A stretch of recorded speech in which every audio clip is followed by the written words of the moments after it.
Why has France been so heavily involved in Africa, especially in the Sahel region? The answer goes back to something former French President Jacques Chirac once openly admitted: without Africa, France would have a hard time holding on to its economic power. That statement is proving true today. Since being kicked out of Burkina Faso, Niger, and Mali, France has been hit with serious financial losses. One major victim has been Air France, which lost about 65 million euros after it was banned from operating in these three countries. For years, Air France made huge profits from the region, almost like it had no competition. Just from flights to and from Mali, the airline earned around 500 million CFA francs every day.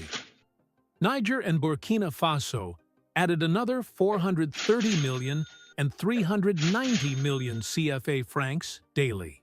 Altogether, that's over 2 million euros in revenue each day from just one airline.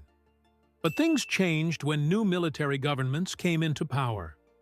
These leaders made it clear: the era of France making money off their resources while keeping control over their economies was done. French soldiers were told to leave. Major French companies had to shut down operations, and the political grip France had on these countries was broken. Air France immediately felt the impact, and the wider French economy began to suffer too. Desperate to bounce back, France has been trying behind the scenes to return to the Sahel, but the new governments aren't budging. They're not willing to go back to a system that only benefited France. These African leaders understand that much of France's global strength was built on wealth taken from the continent. Now, by cutting off that flow of money and resources, they're forcing France to face the reality of its shrinking influence. This isn't just about a few companies losing money, it's a sign that a whole system is coming apart. France dominated the region for years, but now that the Sahel is standing up for itself, France has to deal with the consequences.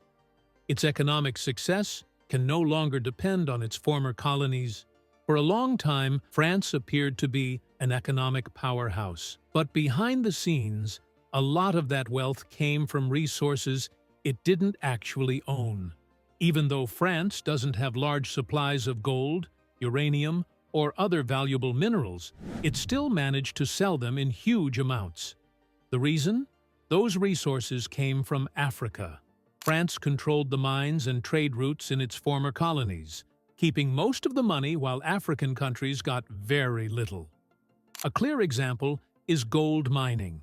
France has hardly any gold in its own land, but it exported huge amounts thanks to mines in countries like Mali, Burkina Faso, and Niger, where French companies operated under unfair deals. The gold was taken from African soil, refined in France, and sold around the world as if it was French.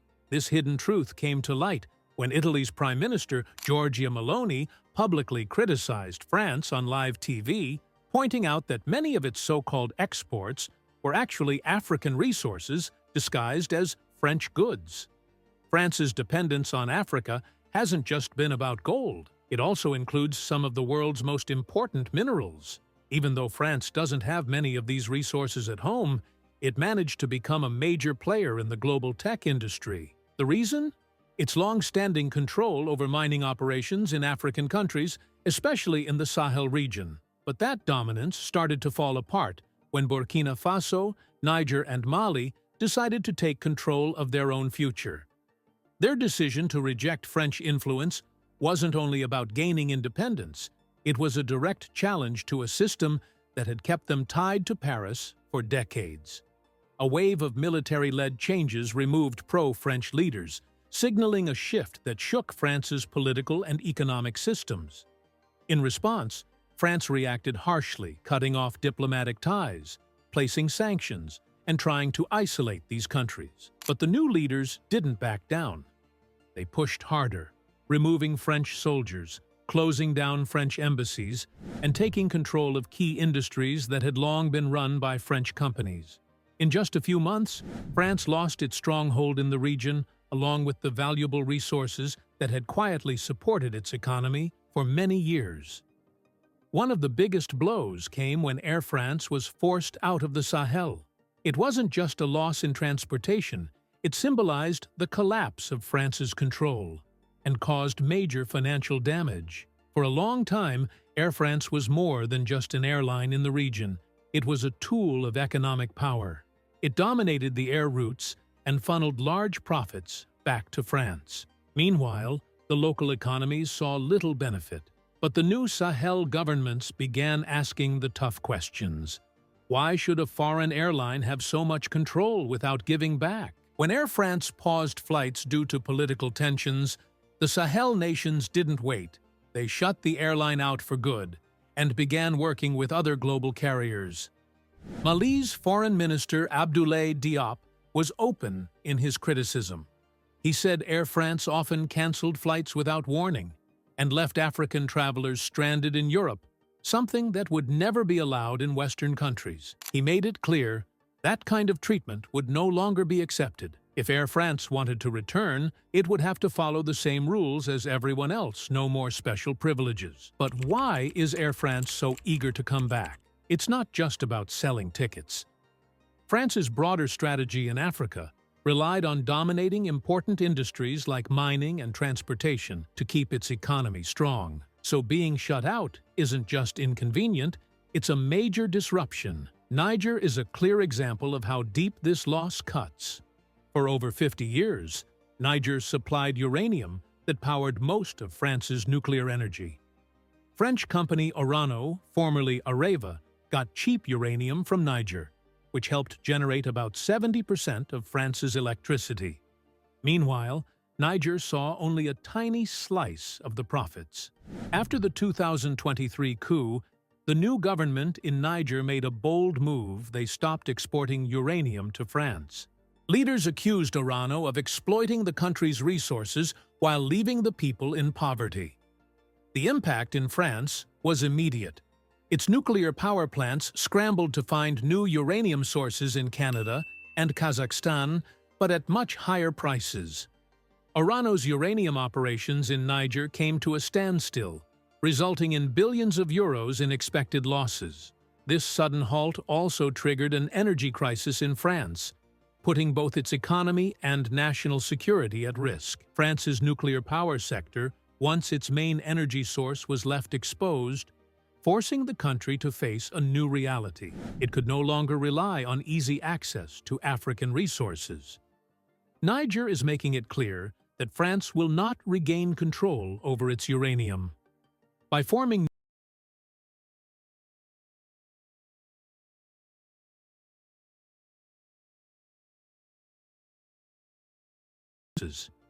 this moment marks a major shift, not just for Niger, but for the entire Sahel region. For decades, France extracted gold, lithium, coltan, and other important minerals from West Africa, giving very little back in return. These resources helped power France's industries, support its tech growth, and fuel its economy. But now, with new leadership in Niger, Mali, and Burkina Faso, the era of foreign companies taking Africa's wealth for cheap is coming to a close. These countries are now pushing for resource nationalism, a policy that puts their own economies first. They want fair deals where their people benefit, and they are cutting ties with French companies while welcoming new partners from Russia, China, and elsewhere. As a result, France is losing access to the raw materials it once counted on. One of the biggest impacts has been in the gold sector. Mali, Africa's third-largest gold producer, has kicked out French-affiliated mining companies and is working with new firms from Russia and China. Burkina Faso, which produces over 50 tons of gold each year, has introduced strict rules that have made it difficult for French companies to keep doing business there. Niger has also cancelled several gold mining licenses that were previously held by French firms, shutting down yet another source of revenue for France. Beyond mining, France's energy industry is also taking major hits. Total Energies, one of France's biggest energy giants, is now struggling. Its once lucrative operations in West Africa have stalled, and with the Sahel nations cutting economic ties, the company is losing access to oil and gas fields that used to provide France with cheap and steady energy. All of this is creating shockwaves across France's economy, revealing just how much the country depended on African resources to maintain its global influence. Still here? That means you're enjoying the content. Go ahead and hit that like button if you haven't already. Done? Great, let's keep going. French companies are now in crisis mode as their control in Africa quickly fades. For years, they had special privileges and operated freely, earning billions while African countries remained underdeveloped. But those days are ending, and the effects are being felt across some of France's biggest industries. Gold mining is one of the hardest hit. French-linked companies like Endeavour Mining, which had major operations in Mali and Burkina Faso, are now dealing with tighter rules, and even the risk of their assets being taken over by the government. These countries are serious about taking back control of their resources and no longer allowing foreign businesses to call the shots. At the same time, Bolloré Group, which once handled most of the transportation and logistics for French mining firms, is also being pushed out of the picture. Chinese and Russian companies have now taken over many of the profitable deals that used to belong to France. And this isn't just about minerals, it's also shaking up the oil and gas markets. France's biggest energy company, Total Energies, is finding it harder to hold on to its previous power. For years, Total controlled oil production in countries like Chad, Gabon, and other parts of West Africa. It helped supply France with cheap fuel, while local nations received very little in return. But everything changed when Niger, Mali, and Burkina Faso decided to break economic ties with France. Total's projects started slowing down. Niger, which used to be a key oil supplier for France, has now frozen exports and shifted business toward China. Mali and Burkina Faso are doing the same, making new energy deals with Russia and countries in the Middle East. This has pushed French companies out of the picture. Now, without a steady supply of oil from Africa, France is being forced to buy more expensive energy from places like the US and the Gulf, something it had long tried to avoid. But the problem goes deeper than oil. Big French construction companies like Vinci, Bouygues, and Eiffage used to dominate infrastructure projects in West Africa, building roads, airports, railways, and power stations. These deals often came through backdoor channels and corruption, letting France collect billions while African countries stayed underdeveloped. Now that's changing. The new governments in Mali, Niger, and Burkina Faso have stopped handing contracts to French companies. Instead, they're bringing in firms from China, Turkey, and Russia, and even giving priority to local African businesses. This way, the money stays in Africa and actually helps the people. One of the biggest shakeups has been the fall of Bolloré Group, the French company, that once ran Africa's biggest network of ports, trains, and shipping routes. As the Sahel countries move away from French logistics firms, France is losing billions in trade income. It's a clear sign that Africa is no longer letting France control its